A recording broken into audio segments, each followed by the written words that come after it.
Hello everyone, this is Alex and welcome to the 7th part of my Titanic Paper Model Build.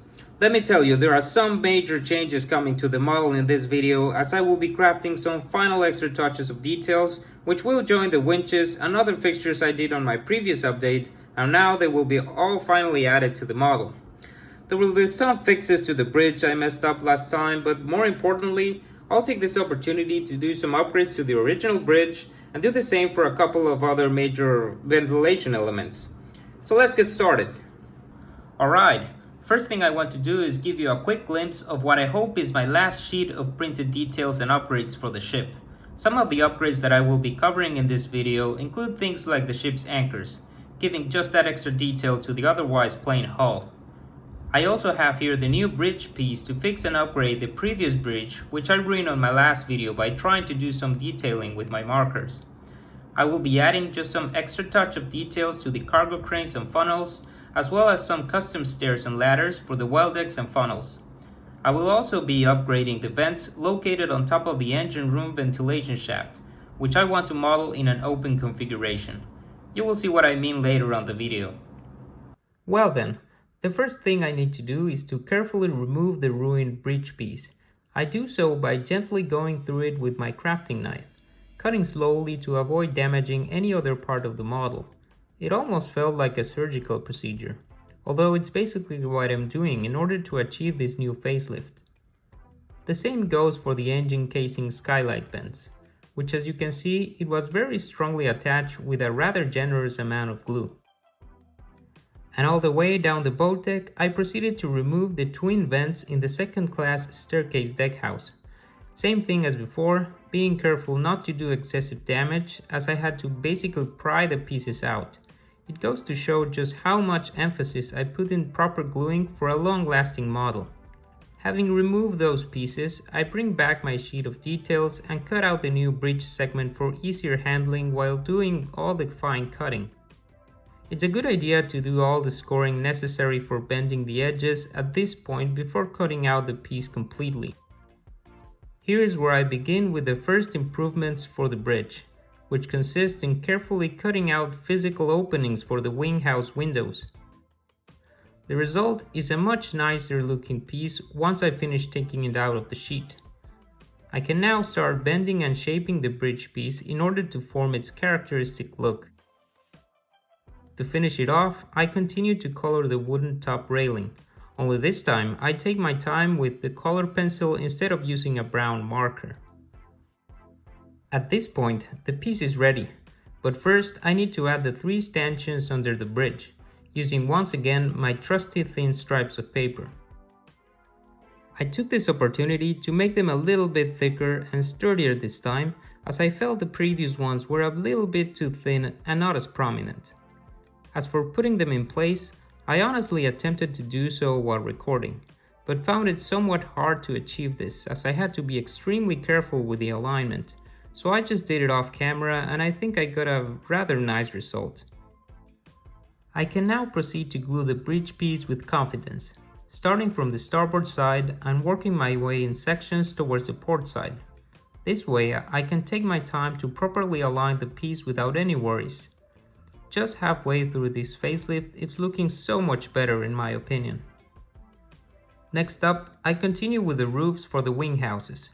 Not much else apart from the cutting and gluing, except for this time, I'm adding the light fixtures on top. Again, just using very tiny nibs of paper glued on top. Once more, I am adding the navigation lights for both port and starboard, except this time I took more care into their assembly, making them out of thicker paper and by forming a more accurate shape using 2 pieces instead of 1. Finally, for the smudged A-deck bulkhead, I solved it with just a stripe cut out of thin paper and glued it on top. And here it is, the newly improved bridge.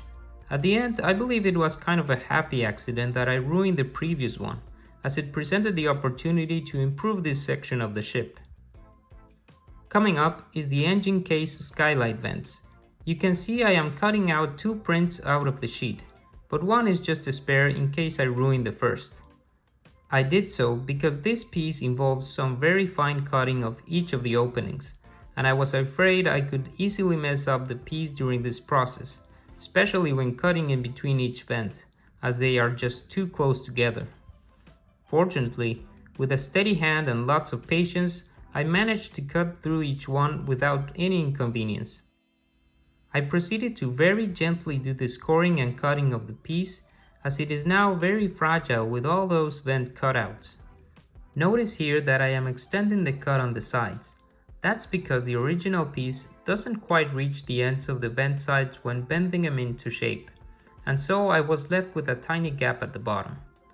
Having taken the piece out completely, I cut the sides to get rid of that middle line by flipping them over when gluing.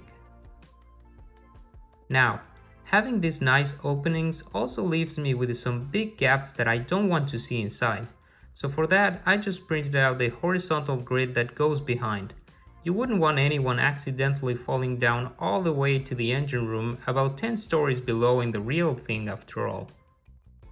I finished closing the shape, adding the side pieces backwards as I mentioned before, and here I'm left with the finished skylight ventilation looking pretty proper, I'd say.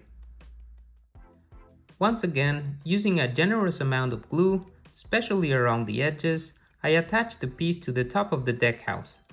And after some aligning and adjusting with the help of my tweezers, the end result is, as you can see, well, far better I think, and a much more interesting element now than what the original piece could deliver.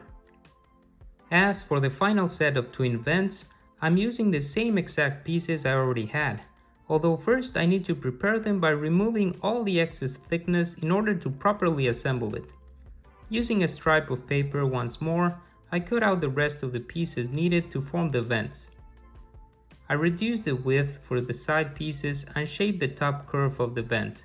Having all the pieces ready, I proceed to assemble them together into what are basically tiny boxes. I glue the vents back in place to where they belong, but really looking much better now than the simple rectangles they used to look like before. Alright, here is another small element that was also affected by my marker coloring. You can even see I messed up the crane base, although I later covered that off camera with some thin paper. In this case, I won't be going over the procedure of this upgrade as I think it's very self-explanatory. Instead, I would like to take the time to announce, as I do in all of my recent updates of this project, that everything so far in this video is all purely custom work being added to the original free downloadable file at curl.net. If you're interested in giving it a try, I always leave the link to the website in the description of my videos. Just take into account that my model is a scaled up version of that same file. The fact that I printed the parts at double the original scale is what allows me to add all this extra detail to the model. With that aside, I am up to some of the last upgrades, which consist in improving the cargo cranes by adding their control platforms. Again, I bring back my extra printed details and start cutting away the platforms, being careful not to mix them as they are not all the same. On the gluing step, I started placing them too low, practically just on top of the base, although I later corrected this mistake a few cranes in, and started gluing them in a more elevated and proper position. Here you can see how they used to be, and here they are with a new platform, adding that extra geometry to the elements.